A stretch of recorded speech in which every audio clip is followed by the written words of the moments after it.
He didn't reach her height, but he reached her heart. At least, that's what everyone who saw them walking together believed. She was tall, confident, almost floating across the sidewalk like someone born to be admired.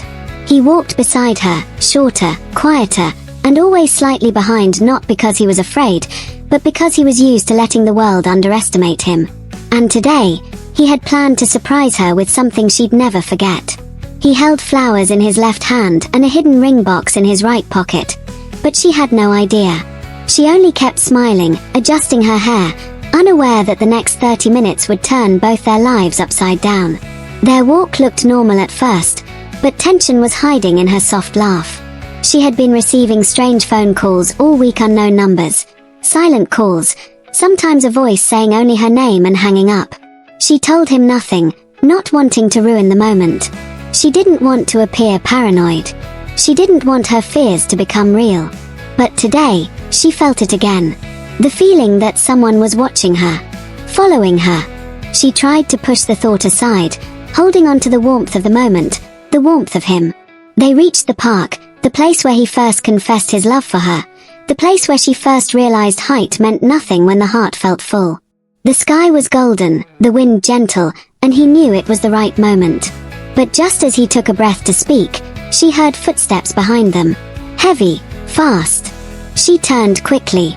No one. Just kids, joggers, an old couple feeding birds. But her smile faded. Something didn't feel right. He noticed and asked softly, "Are you okay?" She nodded too fast, trying to pretend. He continued walking, preparing his little speech in his mind, until suddenly she grabbed his hand tighter than ever before. Her heart was racing. "Someone is behind us," she whispered. He tried to calm her. "There's no one. You're safe. I'm here." But that was the problem. She was taller, stronger looking, and yet at that moment she felt small, fragile, exposed. They kept walking until he spotted a spot he remembered, a quiet path under the trees, surrounded by sunlight breaking through the leaves. He asked her to stop, and even though she was tense, she agreed, thinking he just wanted a moment alone. He turned to face her, holding the flowers a little awkwardly, looking up at her with the same admiration he had since they met. She lowered her gaze to him, and in that second everything felt calm again. Like the world paused for their love. He reached into his pocket, her breath caught, and he opened his mouth to speak when the sound of breaking branches echoed behind them. She jumped.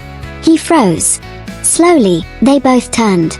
A man stood a few steps behind them, half hidden in the trees. He wasn't smiling. He wasn't walking. He was just staring at her, like he had been waiting for this exact moment. Her stomach dropped. Her knees weakened. She whispered his name under her breath. She knew him. An ex. A mistake she thought she escaped. He took one step forward, voice low and bitter. "I told you, you can't replace me with him." The shorter man stepped in front of her without thinking. He looked small, but suddenly he felt huge, protective, unshakable. "Leave her alone," he said. The intruder laughed. You? You think you can stop me? Look at you. You can't even reach her shoulders." But the shorter man didn't move. Love made him fearless in a way height never could. The world felt like it tightened, all sound disappearing except their breathing. She tried to speak, but fear locked her voice. The intruder stepped closer, raising his hand, threatening, shaking with anger. She held her breath. Everything slowed. The shorter man didn't hesitate. He stepped forward, blocking the blow, grabbing the intruder's arm, pushing him back with a strength no one expected from someone his size. The intruder stumbled, shocked, and she finally found her voice, screaming for help. People nearby turned, running toward them. The intruder panicked, backing away, rage turning into fear as others approached. He ran. When he disappeared into the trees, silence returned. She collapsed into the arms of the man she loved, shaking, crying into his shoulder. He held her tight, whispering, "I told you. I'm here. You're safe. I won't let anyone hurt you." She looked at him, really looked at him, seeing not the height, not the differences, but the courageous heart that stood in front of danger for her. Her tears fell harder, not from fear but from realization. He reached into his pocket again, hands trembling. "I had a different moment planned. But maybe this is the real moment." She gasped, covering her mouth as he knelt, not because tradition said so, but because love did. "Will you choose me?" he whispered. "Even if the world thinks I don't match your height? Will you stay with the man who will always fight for your heart?" She burst into tears, pulling him up before he finished kneeling. "You already reached my heart," she said. "You reached it long before I ever realized I needed you." She kissed him, right there, in front of the strangers who witnessed everything. And even though he didn't reach her height, from that day on, no one doubted he was the one who reached her heart. People clapped when she kissed him, but not because they were celebrating like a wedding crowd, no. It was relief, shock, and the strange beauty of witnessing love survive danger. But what neither of them knew was that the moment the intruder disappeared into the trees, he didn't run home. He didn't disappear forever. He stayed close, watching from a distance, hiding behind the branches, breathing heavily like a man whose pride had just been shattered. He whispered to himself, "It's not over." Then he vanished again before anyone noticed. The couple didn't see him. Their world had shrunk down to shaking hands, soft tears, and the warmth of knowing they almost lost something precious. He held her face gently, wiping her tears with his thumbs, whispering, "We're okay." She nodded, but deep inside she felt the fear still crawling slowly across her ribs. She kept glancing behind him, expecting the man to burst from the shadows again. He noticed. He held her hand tighter. "Let's go home," he said. She agreed as they walked out of the park. People kept looking at them, some whispering, some staring longer than normal. She didn't like attention, but this time she didn't care. She only wanted him. The man who stood in front of danger. As they reached the parking lot, she suddenly stopped. Her breath froze. Her eyes widened. Their car door his side was slightly open. He frowned, walking forward carefully. "Maybe I forgot to lock it," he said, but even he didn't believe his own words. The flowers in his hand started shaking. He reached for the door, pulled it open slowly, and on the driver's seat lay a single object. A folded paper, and a bullet. Just one. Cold, heavy, placed with intention. Her stomach twisted as he picked up the note with trembling fingers. He opened it. 7 simple words were written in red ink. "If I can't have her, no one will." She gasped, stepping backward, her body hitting the side of the car. He stepped toward her and hugged her tightly, whispering, "He won't touch you. Not again. I promise." But his voice cracked at the end. He knew this wasn't a simple threat. This was a warning. They immediately drove to her home, deciding it was safer to stay somewhere familiar. The drive was silent except for her shaky breathing and his whispering, "We're okay," every few minutes just so she wouldn't fall apart. When they arrived, she didn't even want to go inside alone. He walked her to the door, holding her hand. She leaned against him, feeling his heartbeat racing as fast as hers. As soon as they stepped in, she locked every window, checked every room. He followed her, refusing to let her be out of his sight. When she finally calmed down, they sat together on the couch. She rested her head on his lap, and he stroked her hair softly. "Why didn't you tell me he was calling you?" he whispered. She hesitated, voice tiny. "I didn't want you to think I still cared about him, or that I was scared." He looked at her like she was the most precious thing he'd ever seen. "You never have to hide anything from me," he said. "Not fear. Not pain. Not your past. I'm not him. I'm staying." She closed her eyes, tears slipping down her cheeks. "I've never felt safe with anyone the way I feel with you," she said. "Not even people taller, stronger. He used to tell me no one would protect me the way he did." He lifted her chin slowly. He lied. Just as he said that, her phone lit up on the table.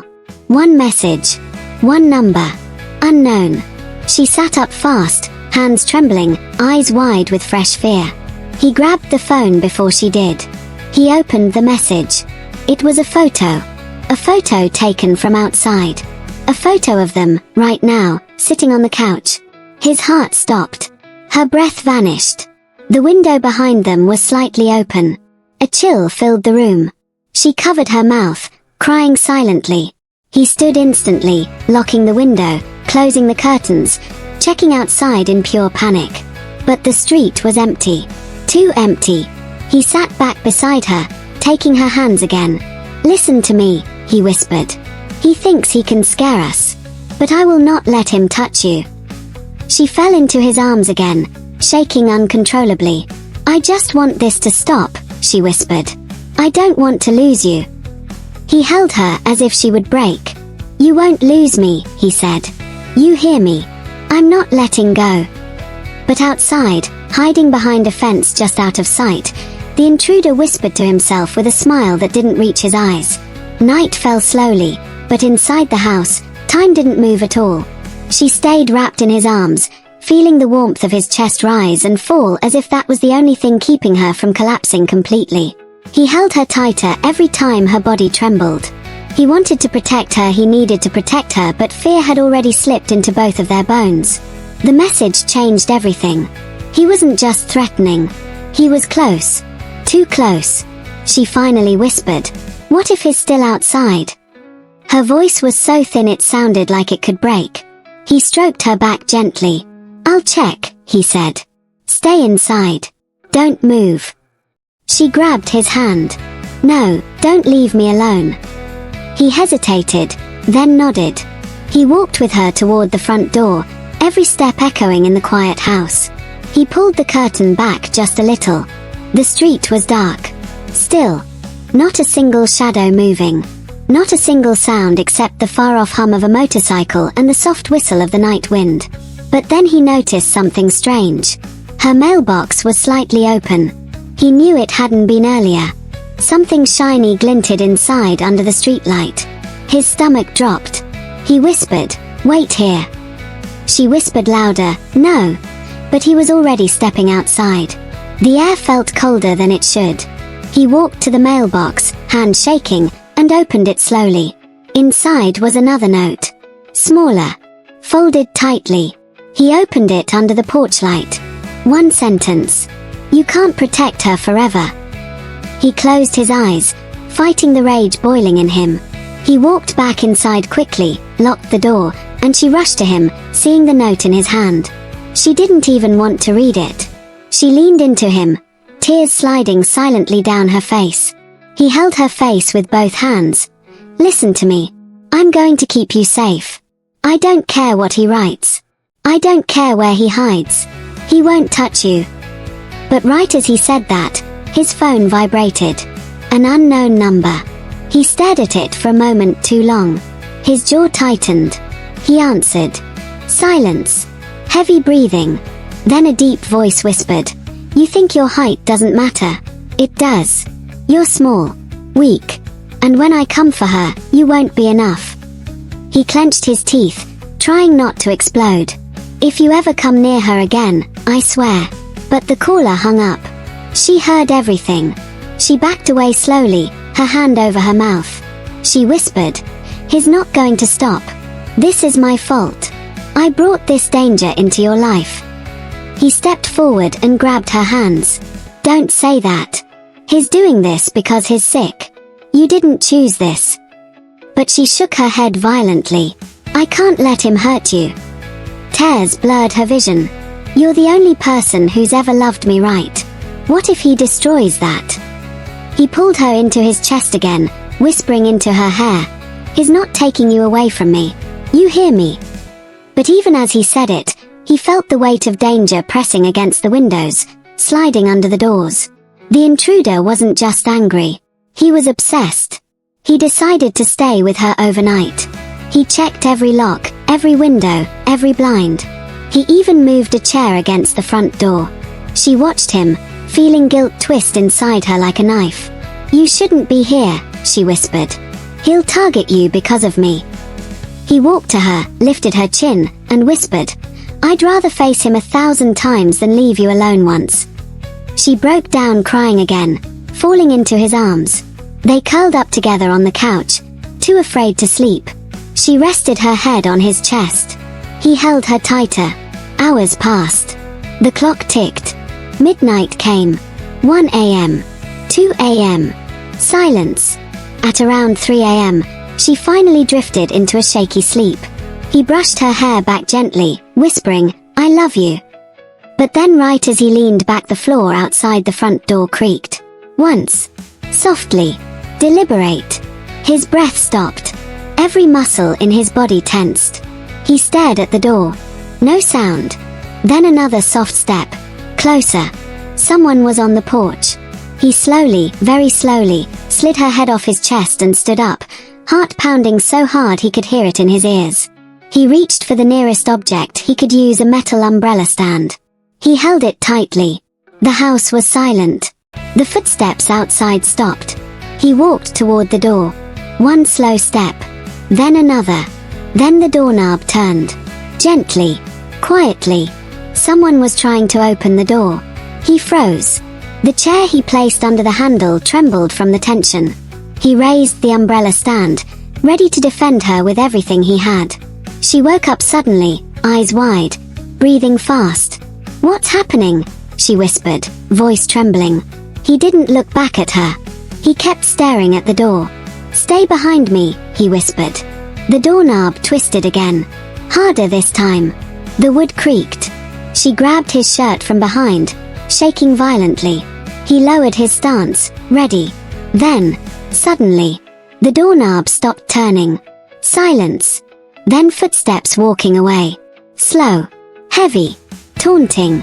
She collapsed into him from behind. He wrapped his arm around her waist, pulling her close, breathing hard.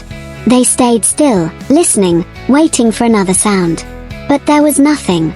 Only the quiet promise that this wasn't the end. And the terrifying truth that the intruder wasn't done.